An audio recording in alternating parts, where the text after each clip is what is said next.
So yesterday was Aurelia. This car was not actually supposed to go to Aurelia. So it was actually super underbuilt for Aurelia. Aurelia rules are I can have a homemade bumper as long as it's got a skin on it. I can have 2 6x4 plates to help hold the bumper on. Aurelia's got some pretty good rules. So this thing here was way underbuilt because I wasn't planning on taking this. I was planning on taking that lonely old Honda Accord over there, the one that's sad and depressed right there now. But we took this thing instead. I went to tech and I failed the first time. They wanted all my coil springs seat belted in. They wanted my back bumper 9 wired on, but I only had seat belts. And they wanted my front bumper 9 wired on, but again, I only had seat belts. So they told me to wire to the core support, and I said I don't have a core support, so this one here went to motor mount, and that one there on that side went all the way up to my window bar, just to pass tech to get it on there. So let's talk about this car. I kind of drove the piss out of it. I drove this thing super aggressively. This little 5-speed here was just screaming. I had quite a bit of speed out there. I was actually using the e-brake a little bit. So the car did catch on fire, but they didn't DQ me for a fire. It was just all this insulation on the firewall. I kind of think it was from the exhaust. I think maybe it's pointing upward towards it. I'm not 100%, but I think that may be an issue. But what we're suffering from right now, this thing broke. I don't know what this thing does. But we're popping an EFI fuse, and I'm not exactly sure why. I thought maybe it was a cut wire behind here from this door shot, but I don't think it is. So we're gonna have to try to figure out why this thing's blowing an EFI fuse, and if we figure that out, we can run it again. So I did get both tires conked over. It's not bad. They're both into the steel I put behind them, so the steel did its job. Yes, it's a little tight in there, but it's okay. These 17-inch tires are getting pretty worn down, but man, was I getting traction with them. Back end, I think I only made one hit with the back end, and the frame didn't move, nothing moved back here.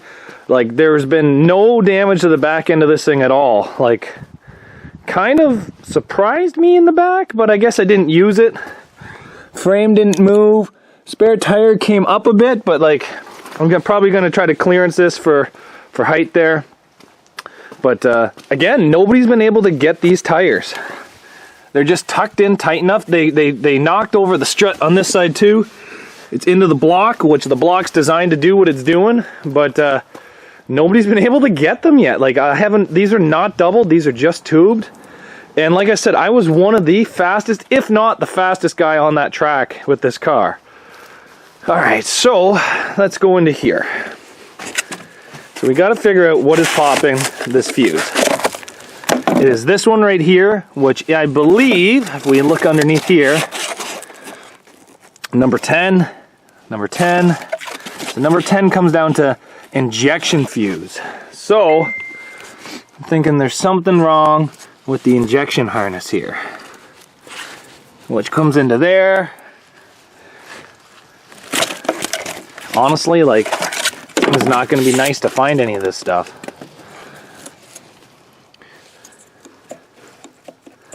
I'm going to unplug this sensor because this sensor's broken, so I'm thinking maybe if it's shorting out inside there. What we're going to do is we're going to go grab a whole bunch of fuses and see if we can figure this thing out. So we got the battery hooked up. We have a 25 amp fuse here. Let's see if she blows. Oh, she didn't blow. Well, that's a good sign. Let's see if she'll start now. Okay. I think the battery's a bit dead. Let's hook this thing up. Okay, so power on. Hook up the negative. Make it go to the power mode.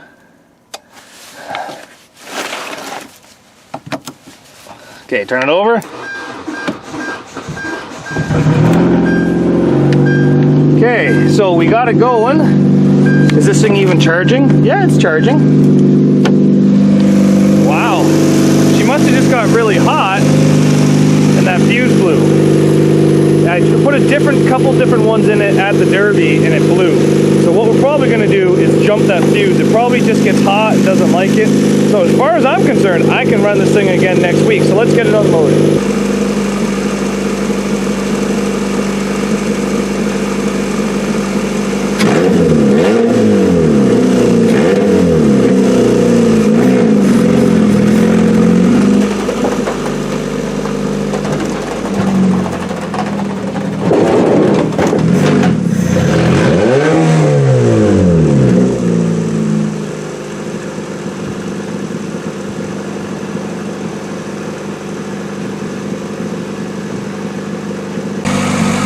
So I'm not overly sure why this thing started popping this fuse.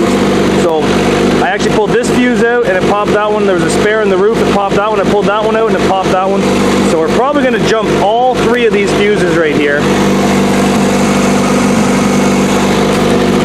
Got some wiring shaking, see if it popped that fuse again.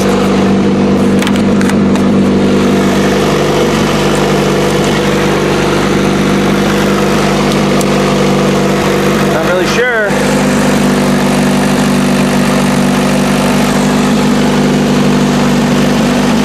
Right. Okay. You are the issue. You are the issue. Did you just see that? You, my friend, are the issue. I'm going to unplug you.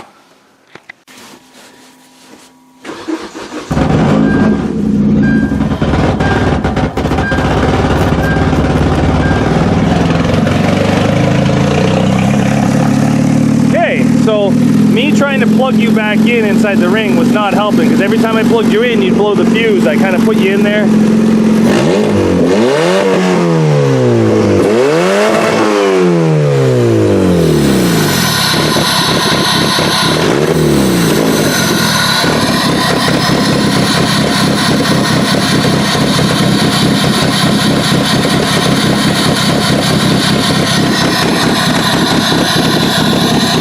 Should I plug you back in?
So she sounded more and more like a snowmobile. I imagine that this sensor is not super happy that it was unplugged.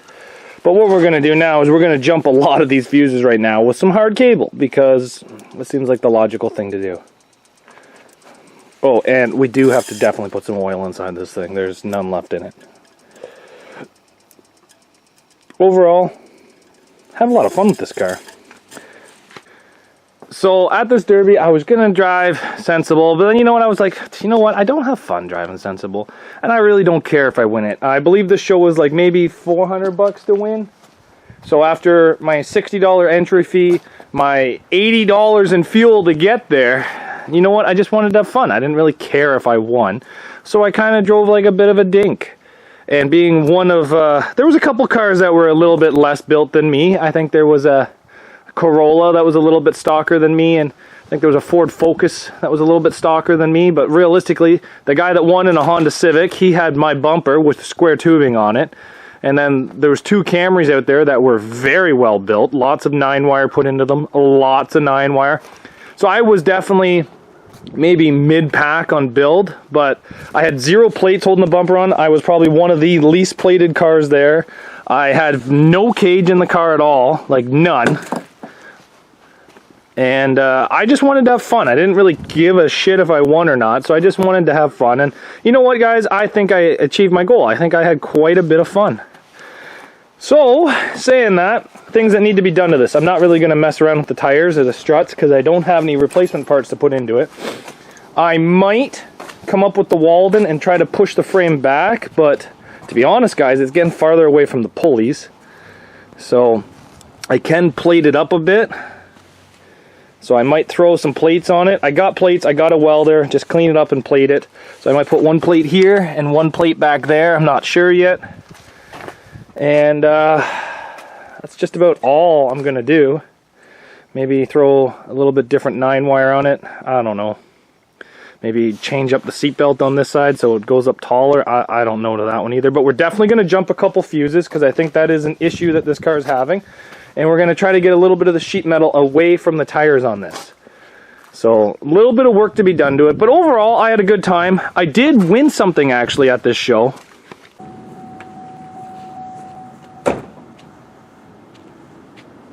So I did win this. This is my second one of these from this actual promoter. The first one I actually just gave away to a kid in the stands. But, I don't know...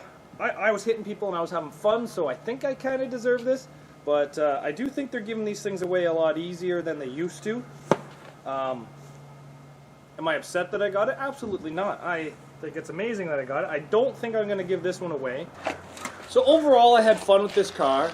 I do think that in stock class, they are pretty good. I believe... I have not ran a manual one of these. There's quite a bit of things that do make this thing shit for stock, which is plastic rad support and stuff like that, but pretty much every car newer than 2007 is going to start coming with plastic rad supports. They're very far and in between that come with actual metal ones anymore. So the electronic system in this was pretty easy to deal with. There is some quirks that I'm finding. I bet you if some time was put into this, you could build a standalone harness. I think it's a very simple engine that does not need half the sensors it needs. Am I going to take the time to build a standalone harness for this? No. I'm just going to, every car like this that I do not have 10 or 15 of them, or ones that are completely dominating the Derby world, I'm not going to sit here and build a harness. Like, Camrys dominate, they have a harness. W-bodies dominate, they have a harness. Accords dominate, they have a harness. I do not see a grand future for these Hyundai Elantras, but I do think they're a tough car, and I do think they are a mid-pack car. I do not think they're bottom of the line. I think they're better than a lot of VWs. I think they're a lot better than some other cars out there, but I think Subarus are tougher. But Subarus have a lot more downsides of weak struts and motor mounts. This one here, the motor mounts seem to be pretty good. The clutch seems to be holding up pretty good. This thing here was a 7,000 RPM car the entire Derby, and it held together with 460,000 kilometers on it. But like I said, I do think the electrical system is a bit of a drawback, but this thing here is still starting with the key. This thing here still has the catalytics on it. This thing here still has all the fuses in it. No fuses were jumped. I did enjoy driving it. It's not a Camry. It had much more power than a Camry, but I bet you if I had a Camry with a 5-speed, I would have felt like it had a lot more power than your average automatic Camry out there. The grip was good. The e-brake worked. With how little rust it is, I felt like it held together pretty good, but I know these cars are very prone to rusting. And overall, I would give this car 7.5 out of 10. If it was rustier, it'd probably be around a 5. But maybe if it was an automatic, it might even drop to a 5. But I definitely enjoyed running it, and if I got another one of these, I would definitely run it again. Like, Eddie ran one of these things 2 years ago and came 3rd with it.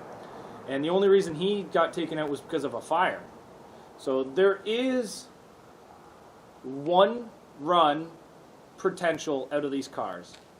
I would say that's a lot better than your MK4 Jettas. Now, some people say they run those Golfs, and the Beetles and have a good time with them, but I don't know anything about them. I've only ran one diesel VW, but I enjoyed this car. I thought it was fun. I thought it was fast. I thought that for a car I basically put together in less than 5.5, 6 hours, including stripping, it was not a bad car. And the fact that I built the Vibe and then built this one in a period of 3 days, I thought this was pretty good. Low effort, low results, fun activity. Didn't win no money, didn't care, had fun. But we are going to be getting a second run out of this, so we're going to be moving some sheet metal. We're going to be jumping some fuses. I think we're going to be jumping the EFI fuse, so number 10, number 9, number 8, number 7. I think we're going to be jumping all of those today. And maybe number 14, ECU number 2.